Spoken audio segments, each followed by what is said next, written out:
સ્ટોરીમાં એક ભયંકર ટ્વિસ્ટ આવ્યો છે. આ ટ્વિસ્ટ મેં ખુદે નહોતો વિચાર્યો. બોલો, એવો ટ્વિસ્ટ આવ્યો છે.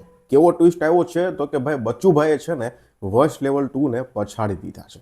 વશ લેવલ 2 ને પછાડી અને બચ્ચુભાઈએ કમાણીમાં એનાથી ઉપર ચડી ગયા છે એક સ્ટેપ. અહીંયા કમ્પેરિઝન છે ને ગુજરાતી લેંગ્વેજનું જ થાય. એમ જોઈએ તો હિન્દી અને ગુજરાતી બંનેનું ભેગું કરવું ને વશ લેવલ 2નું તો બચ્ચુભાઈ કરતાં ડબલ કલેક્શન થાય છે. પણ આપણે અહીંયા કમ્પેરિઝન ફક્ત ગુજરાતી લેંગ્વેજનું થાય. વશ લેવલ 2નું ગુજરાતી લેંગ્વેજનું અને બચ્ચુની બેનપણીનું ગુજરાતી લેંગ્વેજનું આ રીતે કમ્પેરિઝન થાય. આપણે ડિટેલમાં વાત કરીએ કે આખી કહાની છે ને એ શું છે. 12 દિવસના કલેક્શનની વાત કરવાની છે. વશ લેવલ 2, બચ્ચુની બેનપણી અને નાનખટાઈની 3 દિવસની કલેક્શન છે. નાનખટાઈ તો યાર ભયંકર ચાલી રહી છે અને એમ કહીએ ને કે ભાઈ ચાલી જ નથી રહી એવું કહેવાય.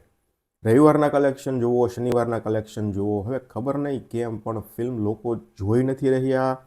લોકોને ફિલ્મ વિશે ખબર નથી, ફિલ્મને શો નથી મળ્યા, જે હોય એ કાંઈ ખબર નથી. પણ આ લેવલનું બેકાર કલેક્શન છે ને કોઈ પણ ફિલ્મ નથી જોયું મેં. આટલી મોટી સ્ટારકાસ્ટ હોય, આટલા મોટા ડિરેક્ટર હોય અને આ લેવલનું કલેક્શન આવે પહેલી વાર જોયું છે. પહેલા દિવસનું કલેક્શન તમને કહું ને, નાનખટાઈનું 2 લાખ રૂપિયા હતું. શનિવારનું બીજા દિવસનું કલેક્શન 4 લાખ રૂપિયા હતું અને રવિવારનું ત્રીજા દિવસનું કલેક્શન 2 લાખ રૂપિયા હતું. 3 દિવસનું કલેક્શન ફક્ત ને ફક્ત 8 લાખ રૂપિયા થયું છે, જે શરમજનક કહેવાય. હવે વાત કરીએ આપણે બચ્ચુની બેનપણીની. તો બચ્ચુની બેનપણી છે ને એનું કલેક્શન દિવસે દિવસે વધતું જાય છે. 39 લાખ રૂપિયા એવું છે 10મા દિવસે કલેક્શન. 11મા દિવસે આ ફિલ્મનું કલેક્શન 72 લાખ રૂપિયા થાય છે શનિવારનું અને 12મા દિવસનું કલેક્શન રવિવારનું 91 લાખ રૂપિયા થાય છે. ટોટલ કલેક્શન 6 કરોડ અને 18 લાખ રૂપિયા નેટ થાય છે. એટલે આ ફિલ્મ ટોપ 10માં જો વાત કરીએ 2025ની સૌથી વધુ કલેક્શન કરનારી ટોપ 10, એમાં આ ફિલ્મ 6 કરોડ અને 18 લાખ રૂપિયાની સાથે નંબર 4 પર આવે છે. વશ લેવલ 2ની વાત કરીએ તો હિન્દી અને ગુજરાતી બંને ભાષા છે. હિન્દી લેંગ્વેજમાં જો તમને કહું તો 10મા દિવસે કલેક્શન 20 લાખ રૂપિયા છે, 11મા દિવસે 29 લાખ રૂપિયા છે અને 12મા દિવસે 34 લાખ રૂપિયા છે. ટોટલ કલેક્શન આ ફિલ્મનું 5 કરોડ અને 61 લાખ રૂપિયા થાય છે હિન્દી ભાષાનું. ગુજરાતી ભાષા જોઈએ તો 10મા દિવસનું કલેક્શન 25 લાખ રૂપિયા છે, 11મા દિવસનું કલેક્શન 36 લાખ રૂપિયા છે અને 12મા દિવસનું કલેક્શન 34 લાખ રૂપિયા છે. એમ કરી અને ગુજરાતી ભાષાનું 6 કરોડ અને 17 લાખ રૂપિયા થાય છે. બંને ભાષાનું કલેક્શન ભેગું કરીએ એટલે 11 કરોડ અને 78 લાખ રૂપિયા ફિલ્મનું કલેક્શન થાય છે 12 દિવસનું બંને ભાષાનું. હવે વશ લેવલ 2ને આપણે ટોપ 10માં જોઈએ તો એ ફિલ્મ અત્યારે નંબર 5 પર છે. બચ્ચુની બેનપણી નંબર 4 પર અને વશ લેવલ 2 નંબર 5 પર.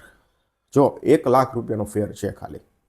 વશ લેવલ 2 5મા નંબર પર છે. એનું કલેક્શન ગુજરાતી ભાષાનું 6 કરોડ અને 17 લાખ રૂપિયા છે અને ચોથા નંબર પર અત્યારે બચ્ચુની બેનપણી પહોંચી ગઈ છે. એનું કલેક્શન જોઈએ તો 6 કરોડ અને 18 લાખ રૂપિયા છે.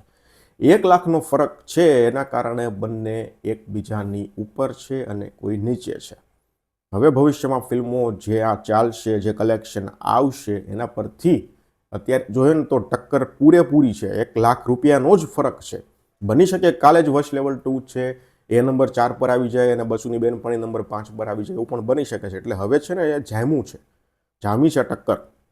જે આખું અઠવાડિયું આમને આમ ચાલવાનું છે, કોઈ આગળ કોઈ પાછળ, એ રીતે કલેક્શન ફિલ્મના છે એ થતા રહેશે. પણ હાવ એટલે હાવ હાસો હિસાબ આપણને મળશે ફિલ્મના લાઈફ ટાઈમ કલેક્શન વખતે. જ્યારે ફિલ્મ સિનેમાઘરમાંથી નીકળશે, લાઈફ ટાઈમ કલેક્શન સામે આવશે, પછી ખબર પડશે કે પ્રોપર કઈ જગ્યા પકડી રાખી છે ટોપ 10માં. પણ તમારે મને અત્યારે કમેન્ટમાં કહેવાનું છે, તમને શું લાગે છે બચ્ચુની બેનપણી એ પહેલાં રહેશે અને એનાથી નીચે વશ લેવલ 2 રહેશે કે વશ લેવલ 2 ઉપર રહેશે અને એનાથી નીચે બચ્ચુની બેનપણી રહેશે જ્યારે આ ફિલ્મના લાઈફ ટાઈમ કલેક્શન આવશે 20 દિવસ પછી, 25 દિવસ પછી કે મહિના પછી?